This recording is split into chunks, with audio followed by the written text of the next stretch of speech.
영화 꿈은 이루어진다는 2002년 월드컵 당시 비무장지대를 배경으로 하는 영화입니다. 시간적인 배경은 누구에게나 익숙하고 공간적인 배경은 누구에게나 낯섭니다. 북한의 감시초소 1분대장 이성재 영화배우가 부원했습니다만 1분대장은 축구공은 둥글다. 축구엔 국경이 없다고 말하는 축구광이었습니다.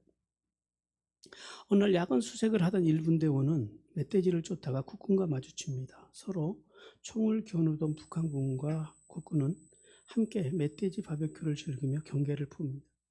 이후 국군은 북한군이 월드컵 중계를 들을 수 있도록 신호를 보냅니다. 1분대원들은 무전기를 조립해서 월드컵 중계를 청취하고 급기야 비무장지대에서 북한군과 국군이 함께 월드컵 경기를 보기에 이릅니다. 군사 분계선에서 근무하는 북한군과 국군의 우정을 나누고 이기치 않는 사건이 벌어지는 그런 영화입니다. 축구에 조금만 관심이 있고 2002년 월드컵을 경험한 사람이라면 꿈은 이루어진다는 구호와 함께 그날의 함성과 그 짜릿했던 승리의 기억을 지금도 잊지 못할 겁니다. 반만년의 우리 민족의 역사 가운데서 2002년 한일 월드컵 대회 기간만큼 모든 국민들이 하나 되었던 기억은 우리에게 아마 없을 겁니다. 자, 2002년도 온 국민이 뜨거운 가슴으로 외쳤던 그 구호, 꿈은 이루어진다. 여전히 기억하십니까? 이 원체 우리 뇌리에 강하게 맺혔던 구호라 아마 잃어버리신 분은 없을 겁니다. 그날의 함성과 그 짜릿했던 승리의 기억은 지금도 생각하면 우리의 가슴을 뛰게 하고, 남자들의 군대 이야기나 더구나 군대에서 축구 이야기 여자분들이 굉장히 싫어하시잖아요. 그런데 2002년 월드컵 그 축구 이야기는 우리나라 여자분들도 그리 싫어하지는 않으실 정도로 우리에게 감동적인 그런 시간들이었습니다. 아마 그 순간만큼 우리 민족, 우리 반만년, 5,000년의 역사를 가지고 있는 우리 민족 가운데 그 순간, 그날처럼 온 국민이 하나 되는 적은 아마 민족사에서 거의 없었을 것입니다. 오늘 이 영화의 이야기처럼 어쩌면 남과 북에 있는 우리 동포들조차도 아마 그 순간만큼은 우리를 응원했을 것 같아요. 그래서 이 남과 북의 7천만 결애가 그 시간만큼은 하나 되었을 것이라는 생각을 해봅니다. 꿈, 희망 어떻습니까? 참 좋은 말이죠. 꿈이란 무엇입니까? 현실시키고 싶은 희망과 이상을 꿈이라고 합니다. 희망은요, 앞일에 대해서 좋은 결과를 기대하는 것을 희망이라고 합니다. 그런데요, 이 꿈이, 이 희망이 때때로 우리에게 좌절을 주기도 하더라는 거예요. 꿈과 희망이 모든 사람을 행복하게 하는 것이 아니더라라는 겁니다. 어떤 때는요, 이 꿈과 희망이라는 것이 우리에게 와서 우리를 행복하게 할 때도 있고, 또 어떨 때는요, 우리를 좌절하게도 만들더라는 거예요. 자, 오늘 본문의 배경은 이사야 39장은 이 본문의 배경이 되는 이사야 39장은 바벨론 사절단이 이제 히스기야 왕에게 병문안을 옵니다. 그리고 그 후에 이제 이사야 선지자가 남유다의 멸망을 예언한 후로부터 이게 지금 39장의 배경이, 이 40장의 배경이 어떻게 되냐면 약 150년이 흐른 뒤에요. 그 히스기야 사건 이후에 한 150년 이후에 지금 그 사건을 기록하고 있습니다.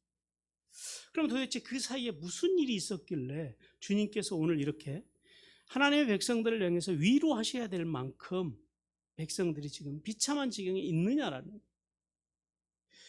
병에 걸렸다가 하나님의 은혜로 히스기야가 몇 년의 생명을 연장받아요? 15년의 생명을 연장받습니다. 그리고 그 일로 바벨론 사람들이, 그 당시에는 바벨론이 그냥 조그만한 그냥 이제 크지 않는 어떤 부족 국가처럼 작은 나라였거든요. 그 소국인 바벨론 사람들이 자신을 병문안 오자 히스기야가 교만해집니다. 히스기야는 사실은 자기의 병을 고쳐주신 하나님을 간증해야 되는데 그러기는커녕 자신의 부와 군사력, 한마디로 말해서 내가 이만큼 힘을 가지고 있다라고 바벨론 사람들 앞에서 이제 자랑하는, 힘을 과시하는 실수를 저지르고, 이런 히스기야를 보고 하나님께서는 선지자 이사야를 통해서 앞으로 장차 내가 자랑했던 그 모든 부가 바벨론 땅으로 옮겨질 것이라고 예언을 합니다. 우리 이사야 39장 6절 말씀 같이 읽습니다. 보라, 날이 이르리니 내 집에 있는 모든 소유와 그 내 조상들이 오늘까지 쌓아둔 것이 모두 바벨론으로 옮긴 바 되고 남을 것이 없으리라. 여호와의 말씀입니다. 이사야 선지자의 예언대로 BC 586년에 남유다는 바벨론에 의해서 철저하게 멸망을 당합니다. 그리고 모든 것이 다 바벨론에게 빼앗깁니다.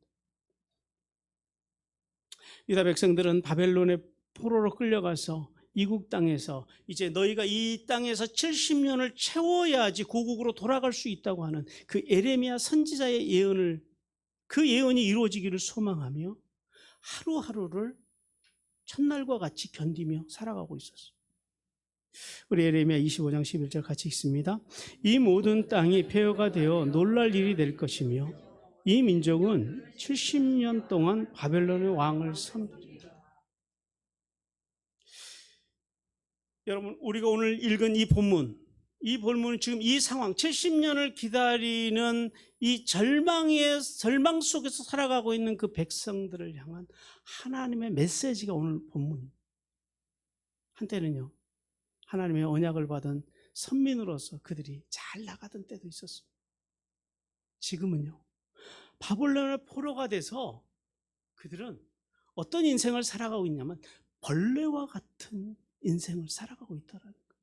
그들에 대해서 이사야 41장 14절에서 이렇게 말씀합니다. 같이 읽습니다. 허러지 같은 너 야곱아, 너희 이스라엘 사람들아, 두려워하지 마. 벌레는요, 힘이 없어서 도망갈 수도 없고, 또 벌레는 작은 힘으로, 손가락 하나로 지그시 작은 힘으로 누르면 어때요? 툭 터져 죽는 게 벌레입니다. 그렇게 약한 존재로 살아가고 있는 이스라엘 백성들. 오늘 본문을 통해서 하나님께서는 이 절망 속에서 꿈을 잃고 살아가는 이스라엘의 백성의 고통을 지켜보시던 그 안타까움의 음성이 오늘 본문의 음성. 그래서 이제 주님께서는 이스라엘 백성들에게, 그리고 오늘 희망과 절망 속에서 살아가고 있는 우리들에게 오늘 먼저 이렇게 말씀합니다. 같이 한번 첫 번째 메시지를 같이 한번 읽어보겠습니다. 시작. 나의 백성을 회복하리라고 말씀하시다. 하나님께서는 가장 먼저 하나님의 백성들을 회복하시겠다는. 유다 백성들이 현재 상황은 어떤 상황이라고요? 유다 왕국이 BC 586년에 멸망하고 그때로부터 지금 약 멸망 후로부터 50년이 지난 시점입니다. 에레미야가 말씀한 70년을 채우려면 앞으로 몇 년 남았어요? 20년이 남았어요. 아직 다 끝난 게 아니에요. 지쳐가고 있는 그 하나님의 백성들, 그 상황들 속에서 이제 점점 그 에레미야가 70년이 차면 귀환할 것이라는 그 약속을 받았던 1세대들은요 벌써 50년이 지났으니까 아마 상당수는 돌아가셨을 거예요. 그들은 점점 이제 죽어져 갑니다. 그리고 그 땅에서 태어난 세대들이 점점점 많아질 그때라는 거예요. 그 바벨론 땅에서 태어난 세대들은요 그 바벨론의 삶에 익숙해 가기 시작합니다. 그럼에도 불구하고 하나님의 그 언약의 말씀을 붙들고 살아가는 백성들조차도 50년쯤 되니까요. 갈수록 강해져가는 바벨론을 바라보면서 의심의 마음에 이제 먹구름이 밀려오기 시작합니다. 진짜 여호와 하나님이 바벨론의 우상보다 더 높으신 신일까? 라고 하나님을 의심하기 시작합니다. 그들은 영적으로 점점 어두워져 갔고 영적인 귀는 점점 어두워져만, 둔해져만 갔습니다. 그 당시 그들의 상태에 대해서 이사야 42장에서 이렇게 말씀합니다. 42장 19절과 42장 23절 같이 읽습니다. 시작. 맹인이 누구냐? 내 종이 누구냐? 누가 내게 보내는 내 사자같이 못 듣는 자겠느냐? 누가 내게 충성된 자같이 맹인이겠느냐? 누가 여호와의 종같이 맹인이겠느냐? 너희 중에 누가 이 일을 귀를 기울이겠느냐? 누가 뒤에 올 일을 삼가 듣겠느냐? 그런데 하나님께서는 이렇게 부족하고 연약한 유다 백성들, 어떤 위로도 없을 것만 같은 그 절망의 땅과 상황과 시간 속에 그들 속에 주님께서 찾아오십니다. 그리고 당신의 백성들을 향해서 위로하십니다. 주님의 첫 번째 위로는요, 위로하여라, 내 백성을 위로하라라는 메시지입니다. 우리 이사야 41장 1절 말씀도 같이 읽어봅니다. 너희의 하나님이 이르시되 너희는 위로하라, 내 백성을 위로. 하나님의 위로라고, 하나님은 지금 위로라고 하는 단어를 이 본문에서 벌써 2번이나 반복하십니다. 상황과 환경을 바라보면요, 꿈도 희망 있죠. 에리메 선지자를 향해서, 에리메 선지자를 통해서 주신 그 꿈, 희망. 근데 그 희망이 상황을 바라보면은 진짜로 올까? 라고 하는 절망을 가져다 주는 그런 희망과 꿈이었다라는 거예요. 그 시리에 빠져 있는 백성들에게 하나님께서 뭐라고 말씀하시냐면, 위로라고 하는 단어를 2번 사용하시면서 구원의 소망이 급박함에 대해서 말씀합니다. 머지않아서 너희가 분명히 구원을 받을 거라는 거예요. 사방을 둘러보아도 위로자가 없는 유다 백성들을 향하여 하나님께서는 너희의 위로자가 누구다? 나다라는 거예요.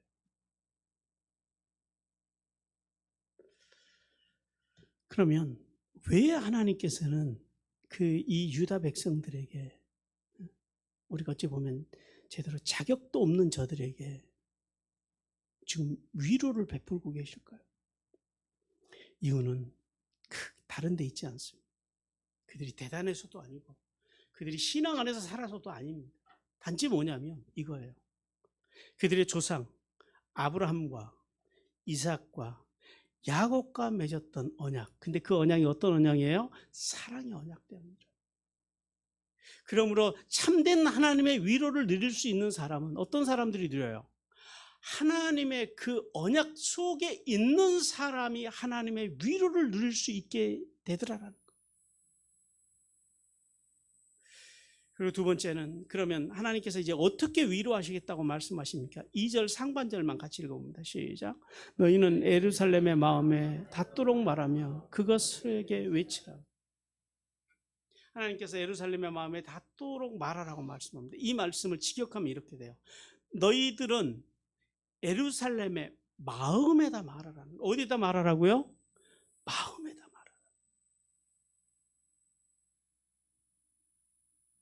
비록 징계와 심판으로 인해 신음하며 여전히 눈이 있어서 볼 수도 없고 귀가 있어도 들을 수 없는 수준밖에 안 되는 이스라엘 백성들의 그런 상태이지만은, 하나님께서는 수준이 안 된다고 해서 오셔서 그들에게 낙심케 하는 말, 절망케 하는 말, 꾸짖음, 비난의 말 대신에 저들의 마음에 닿도록 하나님께서 저들에게 위로를 전해주라라는 거예요.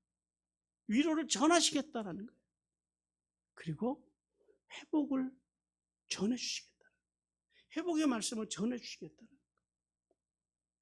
그러면 주님께서 저들에게, 그리고 오늘 우리에게 전하시고 싶은 위로의 내용은 뭐냐라는 거예요. 2절 하반절에 나와 있습니다. 같이 읽습니다. 그 노역의 때가 끝났고 그 죄악이 사함을 받았느니 그는 모든 죄로 말미암아 여호와의 손에서 벌을 배나 받았느니라 할지니라 하시니, 하나님께서는요 그들의 죄악이 사함을 받았다고 위로하십니다. 첫 번째는 노역의 기간이 끝났다라는 거예요. 무슨 말이에요? 그 힘들었던 시간들, 그 기간이 끝났다라는 거예요. 2번째는요 사제의 은총입니다. 하나님께서는 지난날 유대의 백성들의 그 모든 죄악, 그 죄악을 사함의 은총을 베푸셔서 용서하시겠다라는 거예요. 단지 조건이 하나 있죠. 뭐예요? 슈브. 세 번째는 너희가 당한 그 고난의 형벌이 충분하다라는 거. 오늘 본문 말씀에 보면은 형벌을 배나 받았다 그래요. 이 말씀을 우리가 잘못 이해하면 당연히 치루어야 할 형벌보다 2배나 더 받았다라는 말로 우리가 그렇게 잘못하면 해석할 수 있는데 그런 의미가 아니에요. 무슨 말씀이냐면 너희가 충분히 너희의 지난날의 죄의 너희 민족의 죄를 충분히 너희가 지금 치렀다라는 거예요. 너희의 고난으로 이제 너희가 받아야 될 벌을 충분히 치렀다라는 거예요. 하나님은요, 우리의 죄악을 보시고 영원히 노하시고 그리고 영원히 징계하시는 하나님이 아니심을 믿으시기를 주님께서 원하십니다. 죄의 값에 대해 바벨론이라고 하는 몽둥이를 사용하셔서 혹독한 고난을 주셨고 그 고난 속에서 언약의 백성들은요, 슈브 하나님께로 돌아와요. 그들이 그 고난 속에서 의심의 구름은 마음속에 껴있지만 그들이 하나님께로 돌아왔을 때 하나님께서 정하신 기간이 끝나자 그들의 죄를 완전히 용서를 베푸시는 하나님.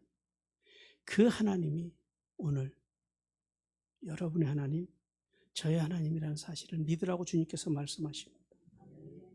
하나님께서 용서에 대해서 이사야 1장 18절에서 이렇게 말씀합니다. 같이 읽습니다. 여호와께서 말씀하시되 오라 우리가 서로 변론하자. 너희 죄가 주홍 같을지라도 눈과 같이 희어질 것이요 진홍같이 붉을지라도 양털같이 되리라. 성도 여러분, 하나님은요 우리가 자격을 갖추어서 용서하시고 사랑하시는 분이 아니에요. 우리는 절대 하나님 앞에서 용서받을 만한 자격을 갖출 수 없는 존재들입니다. 단지 하나님의 일방적인 사랑, 아가페적인 사랑, 그리고 하나님의 포기하지 않으시는 사랑, 그리고 하나님의 주도적인 사랑, 이슬같이 풍성한 사랑, 그 사랑 때문에 우리가 하나님의 용서, 사제의 은총을 입는다는 사실을 믿으라고 주님께서 말씀하십니다. 오늘 두 번째는 택함받은 백성들에게 이렇게 말씀합니다. 같이 읽습니다. 택함받은 백성들아 여호와의 길을 예비하라고 말씀하십니다. 누가 여호와의 길을 예비한다고요? 택함받은 백성들이 예비해요. 고대에는요 왕들이 행차를 하면은 그 지역에 있는 행차하는 지역에 있는 백성들이 나와서 왕이 지나갈 그 길, 대로를요 싹 읽어요. 그래서 돌풀이도 없이 만들고, 제가 군생활할 때는 사단장이 어디를 지나간다 그러면 비프장수도에 가면 그 인근에 있는 부대들이 모여가지고 가서 이제 사단장만 지나가도 길을 평탄케 합니다. 이 평탄 작업을 합니다. 고대에도 그랬어요. 무슨 말씀이냐면 거룩하신 하나님을 영접하기 위해서 합당하지 못한 모든 악한 삶의 요소들을 제거하라는 거예요.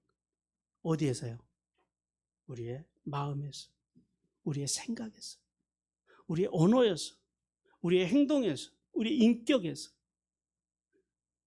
그리고 성실하게, 겸손하고 성실하게 하나님의 임재를 기다리는 자세에 대해서 말씀합니다. 그러면 어떻게 하나님의 길을 예비하고 하나님의 대로를 수축할 수 있을까요? 첫 번째 3절과 4절 말씀인데요. 하나님께서는 회개하고 돌아온 성도들, 누가요?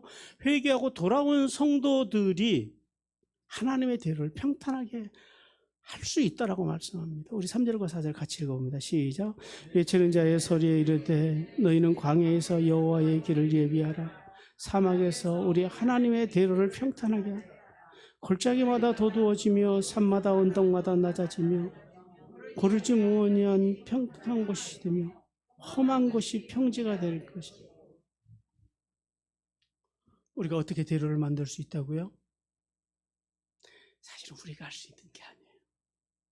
누가 하시겠대요? 하나님이 하시겠다는 거예요. 하나님이.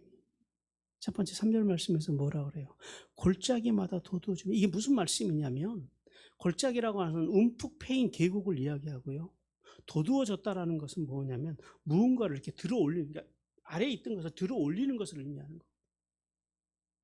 이게 어떤 의미냐면은 골짜기처럼 영적으로 낮은 자존감 속에서 숱한 고난으로 얼룩진 이 열등감의 마음, 즉 낮은 계곡과 같은 상태를 의미합니다. 그런 마음을 가지고 있는 너희들, 하나님의 백성들, 그런 상태에 놓여 있는 인생들에게 누가 찾아오세요? 하나님께서 찾아오셔서 그 길을요, 평탄하게 사람들이 다닐 수 있을 만큼 하나님께서 만드시겠다는, 이게 어떤 의미입니까? 그렇게 늘 낮은 자존감에서 살아가던 하나님의 백성들이요, 다른 사람을 수용할 수 있을 만큼, 포용할 수 있는 마음, 있는 생각, 그런 있는 인격으로 그들의 자존감을 하나님께서 높여주시겠다는 거예요. 어떻게 하면요? 돌아오면, 언약 안으로 오면 하나님께서 높이시겠다는 거예요. 하나님께서는 영적으로 깊은 고난과 슬픔 속에서 낙담하고 삶의 침체의 늪에 빠져있는 사람들에게 커다란 위로와 격려로 다시 심령의 힘을 얻어서 용기를 되찾아 주시겠다라고 말씀합니다. 이 말씀이 구속사적으로는 이 세상의 모든 죄와 부조를 깨끗하게 정화시켜서 그 백성들, 누구예요? 우리 안에 있는 슬픔, 고통, 상처, 눈물을 씻으시고 싸매시고 위로하시고 영원하신 생명과 완전하신 자유를 베푸실 그리스도의 재림의 날에 우리는 그때 가서 완전해지게 될 것이라고 하는 의미의 말씀입니다. 두 번째는요, 3절 말씀에 보면 산마다 언덕마다 낮아지게 하신다고 말씀합니다. 우리 먼저 야고보서 4장 6절 같이 한번 읽어봅니다.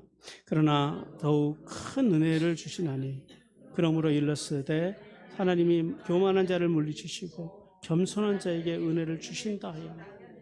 산과 언덕이 이제 여기 반대로요, 아까 골짜기가 도두어진다 그랬는데 이번에는 산과 언덕이 낮아져야 한다라고 말씀합니다. 하나님을 맞이하기 위해서는, 아니 하나님께로 돌아온 사람들은 한마디로 말해서 인간의 모든 교만, 산과 언덕은 교만을 의미하고 그 교만을 철저하게 깨트리고 어떻게 돼야 된다라는 거예요? 겸손해져야 한다라는 거예요. 이게 그리스도인의 삶입니다. 여러분, 이렇게 오늘이 이제 9일째 금식이거든요. 여러분 한 9일, 한 3일만 굶어보세요. 사람들이 굉장히 겸손해집니다. 왜 겸손해질까요? 힘이 없으니까. 말소리도 힘도 없고 걸음걸이도 느려지고 옆에서 화날 일이 있어도 화를 못 내요. 그러니까 혹시 집에서 화를 많이 내는 사람들은요, 한 3일만 굶어보세요. 그럼 엄청 겸손해집니다. 근데요, 제가 그런 생각을 했어요. 힘이 없어서 겸손한 거는 그건 참된 겸손이 아니더라고요.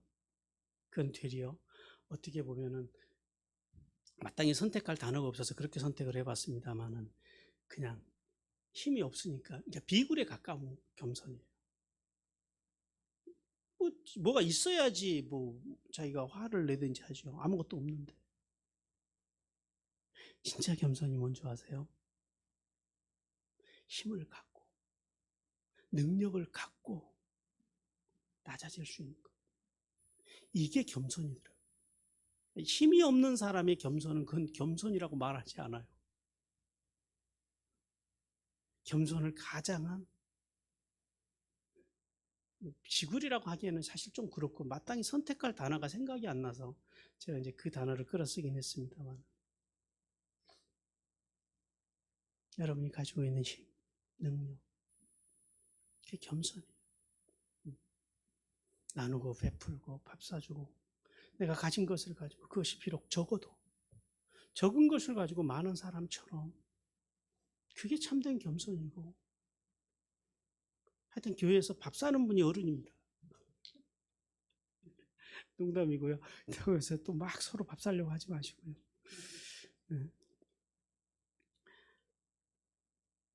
그 겸손으로 우리가 예비되어야 한다. 세 번째는요, 주님께서 고르지 못한 곳을 평탄하며 험한 곳이 평지가 될 것이라고 말합니다. 이 고르지 못한 곳이라고 하는 것은 이 영적으로 보면은, 그러니까 거짓되고 교활한 마음의 상태를 이야기합니다. 이게 막 울퉁불퉁하잖아요. 종잡을 수가 없는 거짓되고 교활한 마음의 상태를 이야기하고요.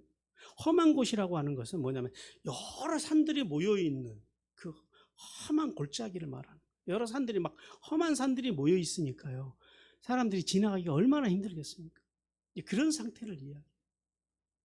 그래서 그것이 평탄하게 된다라고 하는 것은 무슨 말이냐? 바로 고든 상태, 반듯한 대로를 연상하시면 되고요. 평지라고 하는 것은 이렇게 땅 아래에 농사를 지을 수 있는 넓은 들녘.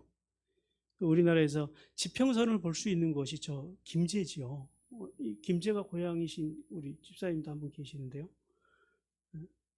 그런 곳. 이게 이제 평지의 개념입니다. 마음이 그러지 못한 자들은 험한 산들이 몰려있는 것 같은 그 마음의 상태. 즉 마음이 거짓과 위선으로 가득한 자는 하나님을요, 그런 사람들은 영접할 수 없다라는 거예요. 왜냐하면 하나님은 어떤 자들의 마음에 계신다고요? 마음이 진실한 사람. 그래서 하나님께서는 그러한 마음을 가지고 있는 사람들, 그들을 찾아오셔서 다른 사람들도 가까이 하기 힘든 그 마음을 어떻게 하시겠다라는 거예요? 평탄하게 하시고 대로로 만들어 주시고. 누가요? 하나님이. 평지, 그 김제 평야의 그 넓은 들녘과 같은 그런 평지를 하나님께서 그 마음을 그 평지와 같이 만드실 거라는 거예요. 다시요. 누가요? 하나님께서는 내면에 왜곡되고 모순된 마음을 치유하셔서 하나님이 원하시는 어떤 마음이요? 거짓이 없는 마음, 즉 진실하고 허물이 없는 마음의 상태로 회복시키시겠다고 말씀합니다. 그리고 우리의 마음을 이렇게 만드시겠다고 말씀합니다. 시편 24편 3절 4절 5절 같이 읽습니다. 시작. 여호와의 산에 오를 자가 누구며 그의 거룩한 곳에 설 자가 누구인가? 손이 깨끗하며 마음이 청결하며 뜻을 허탄한 데 두지 아니하며 거짓 맹세하지 아니한 자가 그는 여호와께 복을 받고 구원의 하나님께 의를 얻으리니. 누가 복을 받아요? 마음이 손이 깨끗하고 마음이 청결하고 뜻을 허탄한 데 두지 아니하고 거짓 맹세하지 않는 사람. 무슨 말이에요? 평탄하게 된 마음, 평지가 된 마음. 그 마음에 하나님께서 뭘 주신대요? 복을 물 붓듯이 부으시겠다. 하나님께서는 아무런 희망도 없이 살아가는 그 하나님의 백성들을 찾아오셔서 그들의 마음을 만지시고 온유한 심령을 주셔서 그들과 관계를 유지하고 조화를 이루게 할 뿐만 아니라 하나님의 말씀을 겸허하게 받아들이는 좋은 밭과 같은 마음의 상태를 갖게 하신다라고 말씀합니다. 그러므로요, 하나님의 말씀도요, 아무나 듣는 게 아니라 하나님의 은혜를 받은 사람들이 말씀을 들어요. 왜요? 하나님께서 그의 마음을 그렇게 만드시기로 이미 작정하셨다는 거예요. 두 번째는 회복시킨 자들을 하나님의 영광을 나타내는 것을 보게 할 것이라고 말씀합니다. 5절 말씀 같이 읽습니다. 여호와의 영광이 나타나고 모든 육체가 그것과 함께 보리라.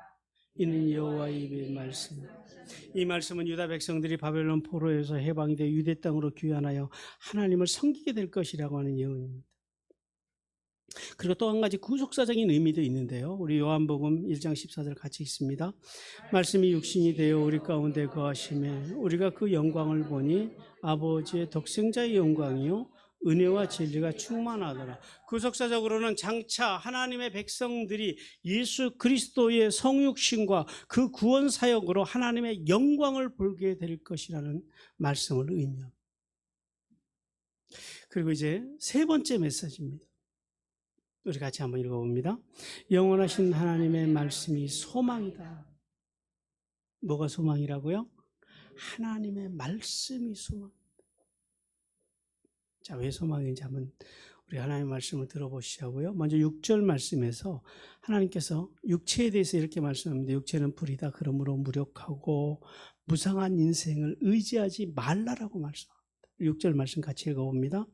말하는 자의 소리여 이르되 외치라 대답하되 무엇이라 외치리까 하니 이르되 모든 육체는 불이요 그의 모든 아름다움은 들의 꽃과 같으니. 사람의 육체는요, 영혼이 강건하지 못하고 결국 연약한 풀과 같이 시들 것이라고 말씀. 지금 이스라엘 백성들의 최고의 고민이 뭐예요? 70년 후면 우리가 해방을 받아야 되는데, 이 바벨론을 바라보니까, 바벨론이 망해야지 돌아갈 거 아니에요. 이스라엘 백성의 입장에서는. 근데 바벨론은 50년을 살아봤더니 날이 갈수록 강성해져 가요. 오늘날 미국과 같은 나라였어요. 도저히 무너질 것 같지 않아요. 경제적으로, 문화적으로, 모든 정부의 시스템이나. 갈수록 번성해져 가고 있는 철옹성과 같은 바벨론. 그 철옹성과 같이 세워져가는 바벨론 앞에서 이스라엘 백성들은 좌절할 수밖에 없었더라는 거예요. 그런데요, 하나님께서는 오늘 본문 말씀을 통해서 뭐라 그러냐면 무너질 거라는 거예요. 왜요? 아무리 인간적으로 강해 보여도요, 인간이 세운 나라는요, 풀과 같다는 거예요. 우리 시편 103편 14, 15절 같이 읽습니다. 이는 그가 우리의 죄질을 아시며 우리는 단지 먼지임을 기억하시므로다. 인생은 그날의 풀과 같으며 그 영화는 들의 꽃과 같다.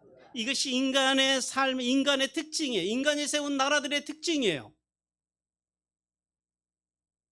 우리도 마찬가지고 세계 어떤 나라들도 영원할 것 같지만 영원한 나라는 없다라는 거. 언젠가는 지금 우리가 살아가고 있는 이 국제 질서가 또 새롭게 재편될 때가 올 거예요. 미국이 아니라 미국보다 더 강력한 신흥 국가가 등장할 수도 있다라는 거예요. 지금으로 봐서는 대한민국이 될 가능성이 상당히 높습니다. 모든 문화에서 지금 대한민국이 일본을 뛰어넘어서 지금 이제 미국을 향해서 달려가고 있을 정도. 하나님께서는 권력과 인생의 덧없음, 허무함에 대해서 말씀합니다. 풀은 뭐예요? 금방 자랐다 시들어버린 1년생 채소나 풀을 의미하거든요. 인생이 가진 것이 아무리 많고 인생이 누리는 권력이 아무리 강하다 할지라도 하나님의 심판의 기운이 한번 불면 시들어버리는, 그것이 인간의 연약함, 풀과 같은 인간은 존재라는 사실. 인간의 강함이라고 하는 것은 그런 1년생 풀과 같은 존재라는 사실을 우리는 깨달아야 합니다. 온 이스라엘을 좌절하게 하는 바벨론, 그 제국도 마찬가지입니다. 아무리 그들의 군사력이, 그들의 문명이 아무리 찬란하다 할지라도, 그것을 자랑하고 영원할 것처럼 말한다 할지라도 언젠가는요, 들의 풀과 같이, 밭에 있는 채소와 같이, 그리고 꽃과 같이 시들어질 거라는 거예요. 그것이 인간이 세운 것들의 말로입니다. 따라서 거기서 포로 생활을 하는 너희들, 낙담하지 말라라는 거예요. 포기하지 말라라는 거예요. 절망하지 말라라는 거예요. 도리어 구원의 하나님, 택한 백성을 회복시키실 그 하나님, 그 하나님을 더욱더 견고하게 신뢰하라라고 말씀하십니다. 여러분, 우리가 인생을 살아가면서 우리가 믿고 의지해야 될 분은 하나님 한 분밖에 안 계십니다. 돈도 명예도 권력도요, 다 어느 순간이 되면 부질없는 것이 되더라. 그리고 또 이제 7절 말씀에서 그러므로 가치 없는 아름다움을 의지하지 말라라고 말씀합니다. 7절 말씀 같이 읽습니다. 푸른 마르고 꽃이 시드면 여호와의 기운이 그 위에 불미라. 이 백성은 실로 풀이로. 여기서 기운이라고 하는 단어는요, 그 이스라엘 지역에, 그 중동 지역에 불어오는 5월달 무렵에 아라비아 사막으로부터 불어오는 그 바람으로, 이 바람이 불어오면 이틀 내에 모든 풀들이 말라버리는, 그래서 이 바람의 이름을 그 시로코라고 합니다. 이제 그 바람을 의미하는 거예요. 푸른 땅에서 돋아나서 금방 자라지만은요, 겨울이 오면은요, 이렇게 또 시로코 같은 바람이 오면요, 금방 시들어버려요. 그 목식서생이라는 분의 블로그 글에 보면은 이런 글이 있더라고요. 임무천의로 화무백일홍. 무슨 말이냐면, 여러분이 잘 아시는 것처럼 사람은 1000일 동안 한결같이 좋을 수 없고, 아무리 아름다운 꽃도 100일 동안 붉게 피어있지 못한다. 우리 이분 글을 같이 한번 쭉 따라가면서 한번 읽어보겠습니다. 시작. 무릇 아름다운 꽃도 100일이 지나면 시들기 마련이다. 잘 나가는 사람이나 열렬한 관계도 시간이 지나면 식기 마련입니다. 순조로운 상황에서는 물론이고 역경 속에서도 잘 적응해내는 것이 처세입니다. 여름에 폭염을 견뎌낸 것처럼 혹한 겨울도 잘 이겨낼 수 있어야 합니다. 예컨대 우리 주변에는 뜻을 이루어 득의 만면하다가 일단 좌절을 만나면 낙담하여 다시 일어서지 못하는 사람들이 있습니다. 큰일을 하려면 반드시 역경이라는 시험을 거쳐야 하건만 이것을 극복해내지 못하면 결국 실패자가 됩니다. 강철은 뜨거운 불에서 단련되어 나옵니다. 눈부시게 아름다운 꽃도 걸음 속에서 태어납니다.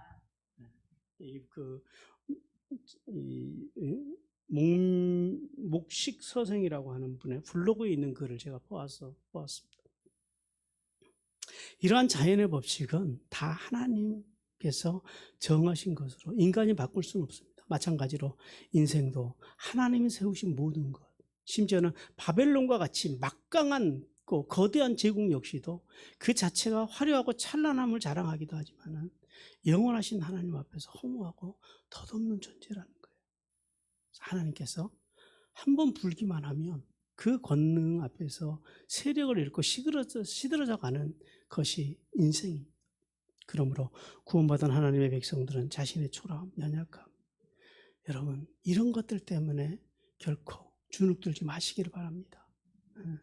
그리고 아무리 강한 자라 할지라도 그 인생이 덧없음을 깨달으시기 바랍니다. 이 사실을 기억할 때 하나님을 참으로 의뢰할 수 있으며 하나님의 말씀을 신실하게 붙들 수 있을 것입니다. 마지막 말씀입니다. 8절인데요. 하나님의 말씀은 영원히 선다라고 말씀합니다. 우리 8절 같이 읽습니다. 푸른 마르고 꽃은 시드나 우리 하나님의 말씀은 영원히 선다. 이스라엘 자손들이 믿는 하나님의 말씀, 하나님께서 그들에게 선언하신 이 말씀, 그들을 회복시키고 죄에서 구원하시겠다고 하신 이 약속의 말씀은 금방 피었다가 지는 풀이나 꽃과 같지 않다라는 거예요. 이 말씀의 실체는 영원 무궁하다라는 거예요. 세월이 흘러도 1.1획도 변함이 없는 것이 하나님의 말씀입니다. 영국에 출신 그 시인 쉘리가 쓴 오즈만디아스라고 하는 책에 보면 이런 내용이 나옵니다. 나는 고대 나라에서 온 나그네를 만났는데 그의 이야기이다. 몸뚱이 없는 커다란 돌다리 2개가 사막에 서 있다. 그 근처 모래 속에는 깨어진 얼굴이 반쯤 묻혀 있다. 찌푸러진 얼굴로 굳게 담은 입, 차갑게 내려다보는 멸시의 표정엔 조각가가 분출한 열정이 생명 없는 물체에 각인되어 있어 이들을 묘사한 손과 심장의 박동이 아직도 살아남아 있는 것 같다. 받침대엔 이런 말이 쓰여 있다. 나의 이름은 왕 중의 왕 오즈만디아스이다. 너희들 위대한 자들아, 내 업적을 보고 두 손을 들어라. 붕괴된 거대한 폐허 주위에는 남아있는 것은 아무것도 없습니다.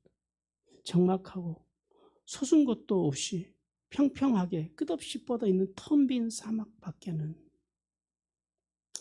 위대했던 오즈만디아스는 어떤 방법으로든지 자신의 위대함이 영원히 잊혀지지 않고 기억되기를 꿈꿨습니다. 그러나 세월이 얼마 지나지 않아서 그의 이름은요 사막에 묻히고 말았습니다. 사람들은 지금도 많은 사람들은 이 오즈만디아스나 바벨론과 같이 영원한 것을 꿈꿉니다. 그러나 세상에 영원한 것은 홀로 변치 않으시는 하나님 한 분밖에 없다는 사실을 믿으라고 주님께서 말씀하십니다.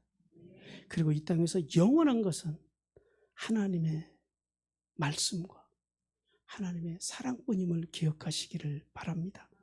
이제 우리 함께 동영상을 하나 좀 보겠습니다.